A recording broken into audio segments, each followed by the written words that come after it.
Hi everybody and welcome back. David John Gosh was born on November the 12th, 1969 to John and Noreen Gosh. On Sunday, September 5th, 1982, Johnny left home before dawn to begin his paper route. Usually Johnny would wake his father, but on this day and for some reason he decided not to and only took the family's dog with him. Other paper carriers later reported that they saw Johnny picking up his papers. Another paper boy named Marc reported that he saw Johnny talking to a man in a blue two-toned car. This was corroborated by another witness, John Rossi. Johnny told Rossi that the man was asking for directions and asked whether Rossi could help. Rossi later even underwent hypnosis in an effort to recall the plate numbers, but all he could remember was that it was a plate from Warren County, Iowa. As Johnny walked a block north, another paperboy noticed another man following Johnny. Another neighbor heard a door slam and saw a silver Ford Fairmont speed away northwards from where Johnny's wagon was found. Rather quickly, John and Noreen Gosh, Johnny's parents, started receiving calls from customers along Johnny's route, saying that their papers had not been delivered. John went out at about 6 a.m. and performed a search around the neighborhood, and within minutes he found Johnny's wagon still full of newspapers and only 2 blocks away from their home. John and Noreen called the Des Moines Police Department.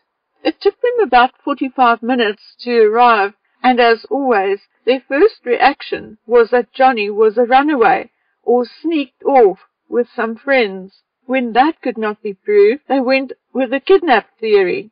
There was, however, no evidence, no suspect, and all anyone knew was that Johnny Gosh was missing.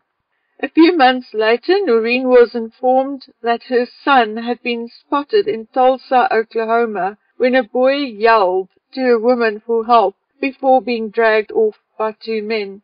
Police could not find any trace of Johnny or anyone else for that matter. Over the years, the Goshes employed a number of private detectives and some approached them offering help. In 1984, Johnny Gosh's photograph appeared on milk cartons across America, and he was the first one of 3 children to appear on milk cartons.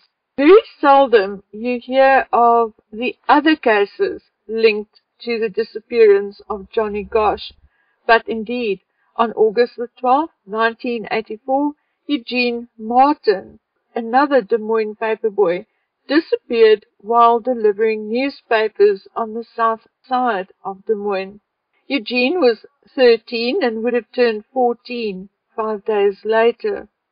Circumstances were very similar. His bag with newspapers were found just outside of Des Moines with no sign of Eugene. Marc James Warren Allen, also 13, told his mom he was going to a friend's house just across the road on March the 29th, 1986. He never arrived at the friend's home. Again, there was no evidence that Mark ran away. So, to this day, no one knows what happened to Johnny, Eugene, and Mark. However, having said that, Johnny's mother claims that she knows. But we'll get to that in a minute. Johnny Gosh would be, if he was still alive, 53 years old, turning 54 at the end of the year. Eugene Martin, if he is still alive, would also be 53, and Mark would be 51.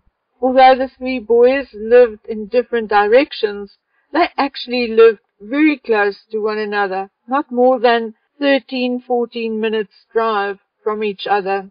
In my opinion, the boys also look very similar. After Johnny Gosh had been missing for about 15 years, Noreen dropped a bombshell.